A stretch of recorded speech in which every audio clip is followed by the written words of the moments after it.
S, ಆವಾಗ ಏನಂತಾರೆ did ಅನ್ನುವಂಥದ್ದು ಮೊದಲು ತಗೊಳ್ತೀವಿ. Did I, no, not, you are not going to be using. Yes or no type. ನಾನು ನಿನ್ನೆ ಮಾರ್ಕೆಟ್ಗೆ ಹೋಗ್ತಾ ಇದ್ನಾ ಅಂತ ಕೇಳ್ತೀರಿ.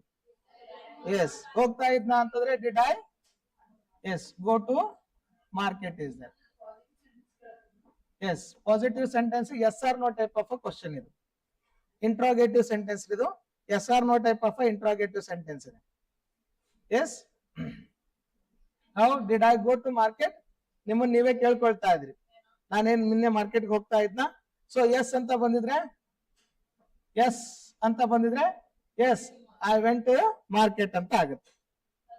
ನೆಕ್ಸ್ಟ್ ಏನಂತಾರೆ, ಹೋಗಿಲ್ಲ ಅಂತಂದ್ರೆ no, I didn't go to market. when the reply is the no is that, ಇಲ್ಲಪ್ಪ ನಾನು ನಿನ್ನ ಮಾರ್ಕೆಟ್ ಹೋಗಿಲ್ಲ ಅಂತ ಹೇಳ್ಬೇಕಾಗಿದೆ. ಸೊ ಆವಾಗ ಏನಂತ ಹೇಳ್ತೀರಿ? No, I didn't go to market. Yes, I went to market yesterday ಅಂತ ಹೇಳ್ತೀರಿ. ಎಸ್ ಆರ್ ನೋ ಟೈಪ್ ಅಲ್ಲಿ ಏನಂದ್ರೆ ಈ ರೀತಿ ಕೇಳ್ತೀರಿ, did I go to market? ಹಾ ರೀ, I did not go to, I didn't I go to market ಅಂತ ಬರೀತೀರಿ. ನೆಗೆಟಿವ್ ಅಲ್ಲೂ ಕೂಡ ಎಸ್ ಆರ್ ನೋ ಟೈಪ್ ಕೇಳ್ಬೋದು. ಅದನ್ನೇ ನಾವೇ ಯಾವುದು?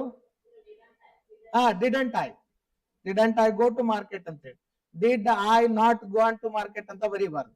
So that is what the short form. ಇಲ್ಲೇ ಮಾಡ್ತೀವಿ, ಅದಕ್ಕೆ ಕ್ವಶನ್ ಟ್ಯಾಗ್ ಅಲ್ಲಿ. ಕ್ವಶನ್ ಟ್ಯಾಗ್ ಅಲ್ಲಿ ಪಾಸಿಟಿವ್ ಬಂದ್ರೆ ಏನ್ ಮಾಡ್ತೀರಿ ಇದಕ್ಕೆ?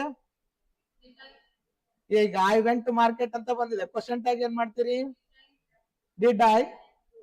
Positive is the didn't I ಅಂತ ಕೇಳ್ತೀರಿ. ಪಾಸಿಟಿವ್ ಇದೆ, ಅದಕ್ಕೆ ಏನ್ ಮಾಡ್ತೀರಿ? ಈಗ ನೆಗೆಟಿವ್ ಕ್ವಶನ್ ಟ್ಯಾಗ್ ತಗೊಳ್ತೀರಿ, ಡಿಡಂಟ್ ಐ ಅಂತ ಹೇಳಿ. ಇದಕ್ಕೆ ಕ್ವಶನ್ ಟ್ಯಾಗ್ ಮಾಡ್ರಿ ಅಂತ ಎಕ್ಸಾಂಪಲ್ ಬಂತು ಅಂದ್ರೆ ಎಸ್, ಇಲ್ಲಿ ಏನಂತ ಹೇಳ್ತೀರಿ? ಡಿಡ್ ಐ ಅಂತ ಬರೀತೀರಿ. ಇಲ್ಲಿ ಡಿಡಂಟ್ ಐ ಅಂತ ಬರುತ್ತೆ, ಕ್ವಶನ್ ಮಾರ್ಕ್ ಆಗುತ್ತೆ.